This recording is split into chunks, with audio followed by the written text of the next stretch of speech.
Hello everyone, मैं पूनम तिवारी आपका बहुत बहुत स्वागत करती हूँ आपके अपने चैनल ज्ञान विजुअल स्टडी में।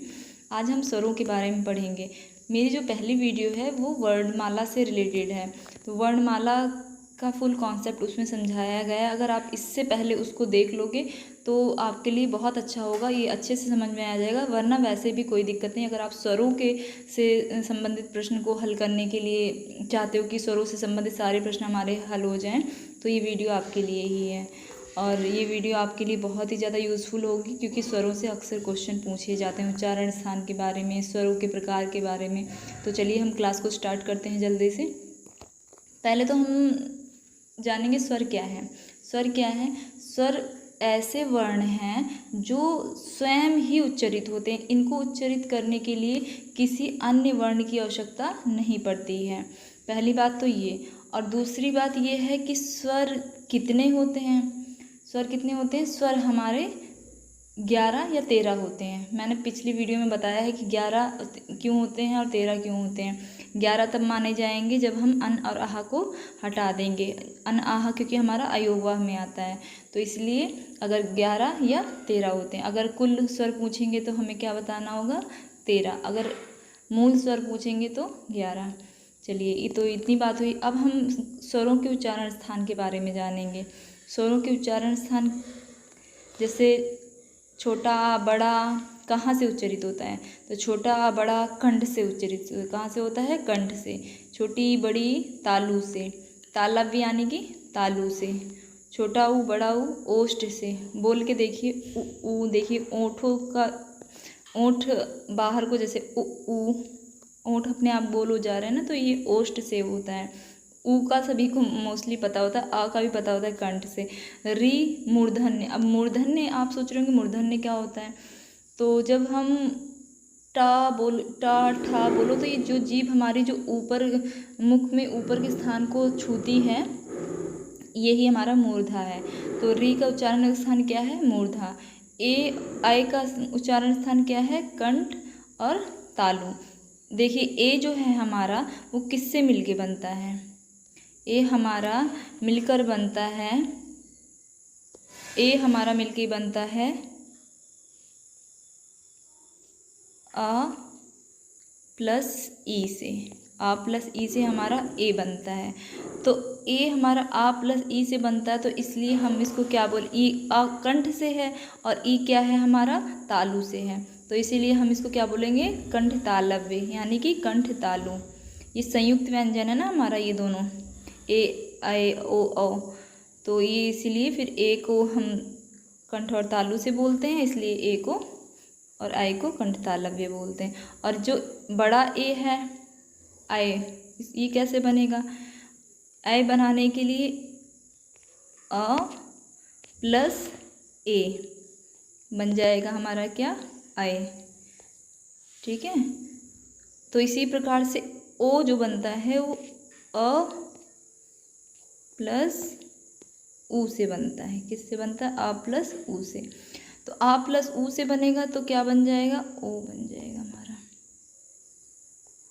तो आ हमारा क्या है? कंठ है, और ऊ हमारा क्या है? होश ओठ है। ओठ, ऊ हमारा ओष्ठ है ना।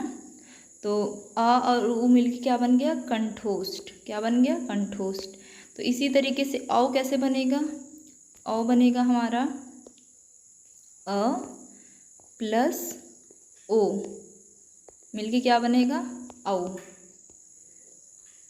तो अ हमारा कंठ है और ओ हमारा ओष्ठ है, तो क्या बन गया हमारा?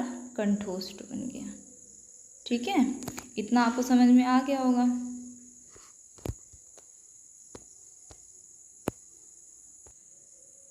ये तो हमने जाना स्वरों के उच्चारण स्थान। अब हम आगे चलते हैं और जानते हैं स्वरों की परिभाषा। तो हमने बता ही दी आपको कि स्वर की परिभाषा क्या होती है। स्वर उन ध्वनियों को कहते हैं जो बिना किसी अन्य वर्ण की सहायता से उच्चरित होते हैं। अब हम स्वर के भेद जानेंगे। क्या जानेंगे? स्वर के भेद। ये स्वर्ग लिखा है, ये स्वर है, स्वर। ठीक है।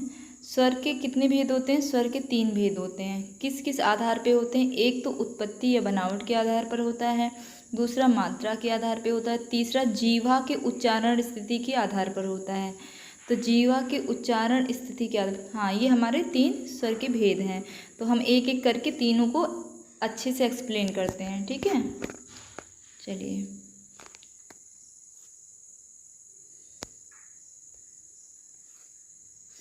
देखिए, उत्पत्ति के आधार पर, व्युत्पत्ति के आधार पर, या फिर हम ये भी कह सकते हैं बनावट के आधार पर। तो बनावट और व्युत्पत्ति के आधार पर स्वर के 3 भेद हैं। कितने भेद हैं? 3। पहला है मूल स्वर, दूसरा है दीर्घ स्वर और तीसरा है संयुक्त स्वर। अगर आपसे पूछा जाए व्युत्पत्ति के या बनावट के आधार पर स्वर के कितने भेद हैं, तो क्या आप बताएंगे? 3 हैं। कौन कौन से हैं? पहला है मूल स्वर, दूसरा है दीर्घ स्वर, तीसरा है संयुक्त स्वर। अब इनकी परिभाषा जानते हैं और साथ में जानते हैं इनको मूल स्वर क्यों कहते हैं। वे स्वर जो सबसे पहले बने, जैसे अ, ई, उ, री, अन्य स्वरों के आधार हैं, तो इसलिए इनको मूल बोलते हैं। मूल का अर्थ ही होता है आधार होना। तो ये अ, ई, उ, री, ये क्या है? स्वरों के आधार हैं और इन्हीं को मूल स्वर कहा जाता है। अभी प्रश्न कैसे पूछा जाता है? कह देंगे कि इसमें आपको ऑप्शन में 4 दे देंगे, उसमें से इसमें चारों में से एक ऑप्शन में डाल देंगे और कहेंगे कि मूल स्वर कौन से हैं। तो छोटा अ, छोटी, छोटा उ और रे हमारा क्या है? मूल स्वर है। तो इसकी एक मूल स्वर की ये परिभाषा है कि इसमें जो है ये मूलतः ये स्वरों का आधार माना जाता है, ठीक है। चलिए, अब दीर्घ स्वर के बारे में जानते हैं। जैसे हमने जाना कि ये मूल स्वर है, मूल स्वर को 2 बार जोड़ने पर जो उसका दीर्घ रूप बनता है वो दीर्घ स्वर कहते हैं। सिंपल। देखो, छोटा आ प्लस बड़ा आ मिलके क्या बन गया? नहीं, सॉरी, छोटा आ और छोटा आ दोनों मिलकर क्या बन गया? बड़ा आ बन गया। जैसे कि यहाँ लिखा हुआ, छोटी छोटी मिलके बड़ी बन गई, छोटा ऊ मिलके बड़ा ऊ बन गया, छोटी री मिलके बड़ी री बन गई। तो कहने का मतलब ये है कि दीर्घ स्वर उसे कहते हैं जब 2 मूल स्वर जुड़ते हैं तो एक नया स्वर जो बनता है वो दीर्घ स्वर कहलाता है। और जो दीर्घ रूप कहलाता है तो जाहिर सी बात है उसको उच्चारण करने पर पहले स्वर के अपेक्षा ज़्यादा समय लगेगा, तो इसीलिए इसको दीर्घ बोलते हैं, इसको मूल स्वर बोलते हैं। या फिर मूल स्वर के अलावा इसको ह्रस्व भी बोलते हैं, क्योंकि ह्रस्व यानी कि छोटा, तो इसमें कम समय लगता है और इसमें इसका मूल स्वर या फिर ह्रस्व स्वर का दुगना समय लगता है, ठीक है। अब हम जानेंगे किसके बारे में? संयुक्त स्वर के बारे में। संयुक्त स्वर किन्हें कहते हैं? अगर आपसे पूछा जाए कि ऑप्शन दे दिया जाए, उसमें पूछा जाए कि संयुक्त स्वर कौन से हैं, तो संयुक्त स्वर वो स्वर होते हैं जो 2 अलग अलग स्वर आपस में जुड़कर एक नया स्वर बनाते हैं, उनको हम क्या कहते हैं? संयुक्त स्वर कहते हैं। जैसे कि छोटा अ प्लस ई क्या हो गया? ए हो गया, ठीक है। अ प्लस ए क्या हो गया? आई हो गया, ठीक है। तो इसी तरीके से ये क्या बन जाता है? इसको हम क्या बोलते हैं? संयुक्त स्वर बोलते हैं। जैसे छोटा आ और ऊ मिलके क्या बन गया है? छोटा आ और ऊ मिलके ओ बन गया है। ये देखिए, छोटा आ और ऊ मिलके ओ बन गया है, छोटा आ और ओ मिलकर औ बन गया है। तो ये सब हमारा ए आए ओ औ, ये क्या है हमारे? ये हमारे संयुक्त स्वर हैं। मूल स्वर कौन से हैं? अ, ई, उ, री हैं। दीर्घ स्वर कौन से हैं? जो 2 मूल स्वरों के जुड़ने से नया दीर्घ स्वर बना है वो क्या है? बड़ा आ, बड़ी, बड़ा ऊ, री। और ये संयुक्त स्वर कौन से हैं? संयुक्त स्वर वो हैं जो 2 स्वरों के आपस में जुड़ने पर नया स्वर का निर्माण हुआ है, वो है संयुक्त। जैसे ए आए ओ औ, ठीक है। चलिए आगे चलते हैं। दूसरा है हमारा मात्रा के आधार पर स्वर के भेद। किसके आधार पर? मात्रा के आधार पर। अभी तक हमने किया था स्वर के भेद किसके आधार पर किया था? अभी तक हमने किया था व्युत्पत्ति या बनावट के आधार पर। अब हम पढ़ेंगे मात्रा के आधार पर स्वर के भेद। मात्रा के आधार पर हमारे जो स्वर के भेद हैं वो भी हमारे 3 ही हैं। पहला है ह्रस्व, दूसरा है दीर्घ और तीसरा है प्लुत। अभी जैसे कि मैंने कहा था कि मूल स्वर ही दीर्घ ह्रस्व स्वर है। क्यों कहा था? क्योंकि वो मूल ही ह्रस्व हैं, लेकिन इनका नाम अलग है क्योंकि इनको मात्रा के आधार पर इनका भेद किया गया है और उनको हमारा व्युत्पत्ति और बनावट के आधार पर किया गया है, लेकिन दोनों का मतलब सेम ही है। ठीक है, तो अब चलिए हम इसके बारे में जान लेते हैं। एक मिनट। हाँ जी, तो ह्रस्व स्वर किसे कहते हैं? जिन स्वरों, इसकी परिभाषा ये है, इसको भी आप नोट डाउन कर सकते हैं। जिन स्वरों के उच्चारण में सबसे कम समय लगता है उन्हें क्या कहते हैं? कौन सा स्वर कहते हैं?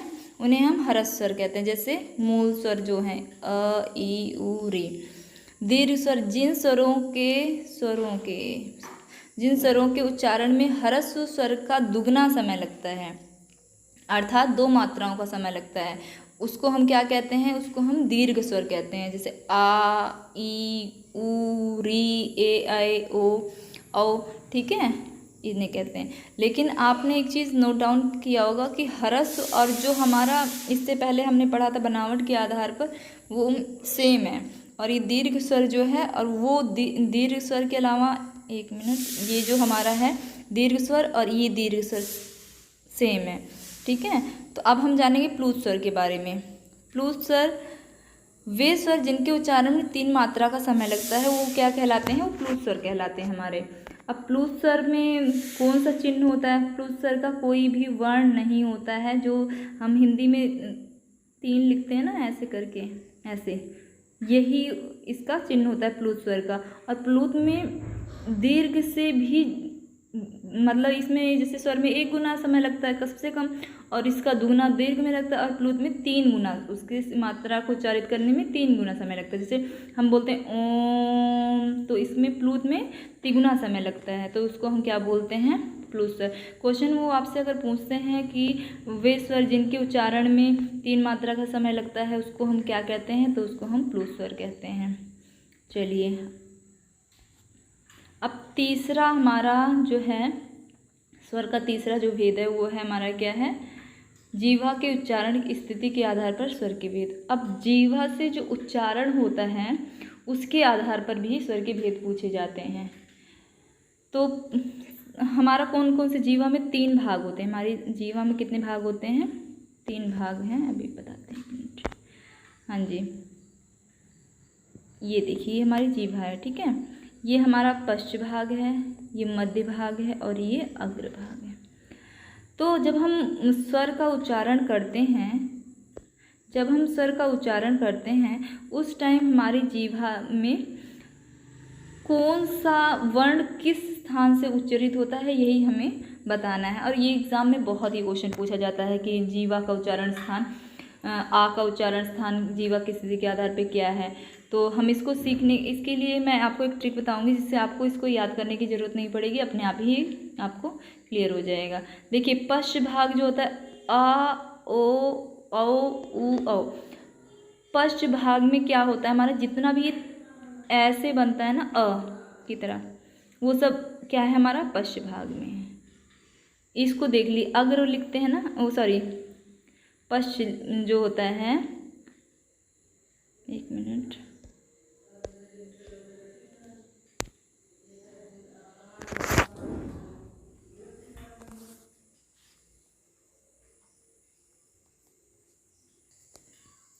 पहला जो हमारा है वो है पश्च भाग। पश्च भाग में हमारा क्या क्या आता है? पश्च में हमारा आता है छोटा बड़ा आ, ओ, औ, उ, बड़ा ऊ। ठीक है, और मध्य भाग का उच्चारण कहाँ से होता है? छोटा आ जो होता है वो मध्य भाग से उच्चारित होता है।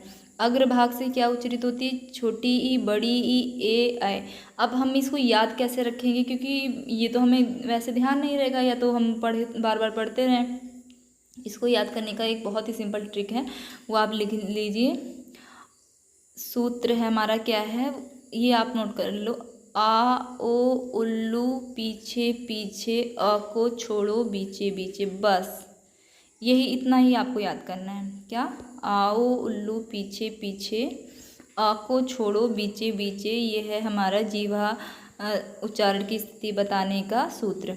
देखिए अ ओ उ, आ ओ उ ये कहाँ से उच्चरित होता है? पीछे, पश्च से। अ ओ उ कहाँ से उच्चरित होता है? पश्च भाग से, पीछे के भाग से, हमारे जीवा के पक्ष भाग, पीछे के भाग से उच्चरित। अ ओ उ।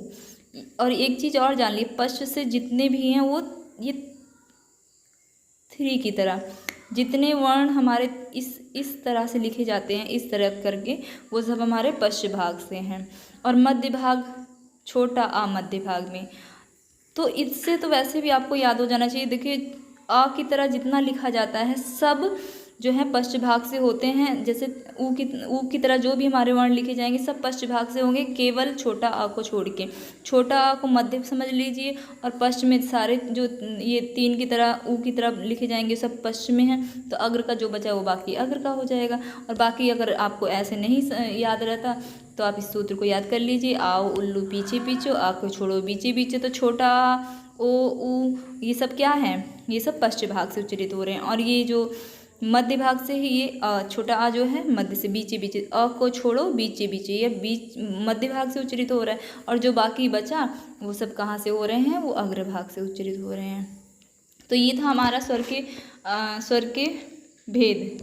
ये हमारे स्वर की स्थिति के आधार पर, उच्चारण स्थिति के आधार पर स्वर के भेद। अब आपको ये बताइए कि क्या कहते हैं, आपको ये वीडियो कैसे लगी? क्योंकि इसमें मैंने स्वर से रिलेटेड जो भी क्वेश्चन पूछे जाते हैं, इस ज़्यादा से ज़्यादा किससे पूछे जाएंगे? जीवा के आधार पर पूछे जाएंगे, और दूसरा मात्रा के आधार पर पूछे जाएंगे, तीसरा व्युत्पत्ति बनावट के आधार पे, और स्वर की परिभाषा, स्वर के भेद, और क्या कहते हैं ये स्वर के उच्चारण स्थान। इसके अलावा क्वेश्चन कहाँ बनेंगे? चलिए हम एक बार इसको बहुत जल्दी से दोबारा रिपीट कर देते हैं। स्वरों के उच्चारण स्थान हैं स्वर आ कंठ से, ई तालु से, उ ओष्ठ से, री मूर्धन्य से, यानी कि मूर्धन्य मैंने बताया कहाँ मूर्धन्य होता है, ए आय कंठ तालव्य से, ओ औ कंठोष्ठ से। ठीक है, ये तो इसके उच्चारण स्थान हो गए। तो और दूसरा है हमारा, हमें स्वर किसे कहते हैं? स्वर उन ध्वनियों को कहते हैं जो बिना किसी अन्य वर्ण की सहायता से उच्चरित होते हैं। और स्वर के भेद कितने होते हैं? स्वर के भेद 3 होते हैं।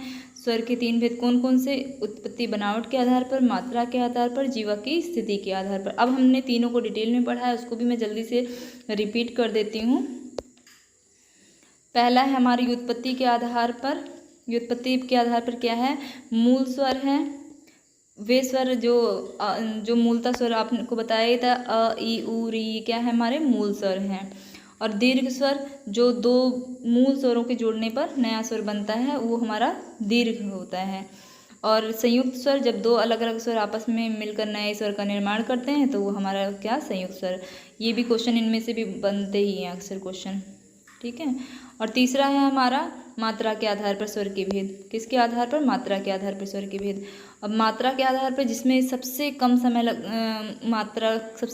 लगता है वो है ह्रस्व, और जिसमें ह्रस्व से दुगना लगता है वो है दीर्घ, और जिसमें 3 गुना स्वर उच्चारण करने में 3 गुना समय लगता है वो है हमारा प्लुत। प्लुत में हमारा जो चिन्ह होता है प्लुत का, ये हिंदी के 3 के जैसे होता है। ठीक है, चलिए। और तीसरा हमारा जो स्वर का उच्चारण स्थिति के आधार पर स्वर के भेद किए गए हैं, जिसमें पश्च मध्य अग्र, इसमें से क्वेश्चन बहुत बनते हैं, इसको बहुत अच्छे से कर लीजिएगा। ठीक है। पश्च भाग को पहचानने के लिए मैंने एक आपको बता दिया। पश्च भाग को पहचानने के लिए आप सिर्फ इतना कीजिए कि आप ये जान लीजिए कि अगर इस तरह से रहेगा ना, ये पश्च में आएगा। जितना भी इस तरह से बने हुए हैं, जैसे अ है, उ है, ओ है, औ है, जो भी है, ये सिर्फ छोटा आ को छोड़ के, छोटे आ को मध्य में रख देना, इसकी शकल वाले जो भी रहेंगे उसको पश्च में रख देना। बस आपका काम हो गया। आपको इसमें और कुछ याद करने और रटने की ज़रूरत नहीं है। जितने भी ये ऊ की तरह यानी कि 3 की शेप में जो भी वर्ण बने हुए हैं वो सारे पश्च में आएंगे। छोटा आ को छोड़ के छोटा आ मध्य में आएगा, और बाकी जो बनेगा वो अग्र भाग में आएगा। आपको आई होप ये याद हो गया होगा। अब इसमें इतनी कोई समझने वाली बड़ी बात नहीं है। तो आप मुझे ये बताइए कि आपको ये वीडियो कैसा लगा, और अगर आपको ये वीडियो अच्छा लगा तो लाइक कर दीजिए, और कमेंट करके मुझे ये ज़रूर बता देना कि आपको और कौन सी वीडियो चाहिए व्याकरण से रिलेटेड। बाकी मैं ये सीरीज चला रही हूँ व्याकरण की, तो मैं कंप्लीट करूँगी, सारी वीडियोस में डालूँगी, लेकिन आपको उसके अलावा अगर कोई वीडियो चाहिए हिंदी में तो वो भी मुझे बता दीजिएगा, ठीक है। और इसको अपने फ्रेंडों के साथ शेयर भी कर सकते हैं वीडियो को, अगर जिनको हिंदी में इस वीडियो की आवश्यकता हो। और लाइक और कमेंट ज़रूर कर दीजिएगा। Thank you very much.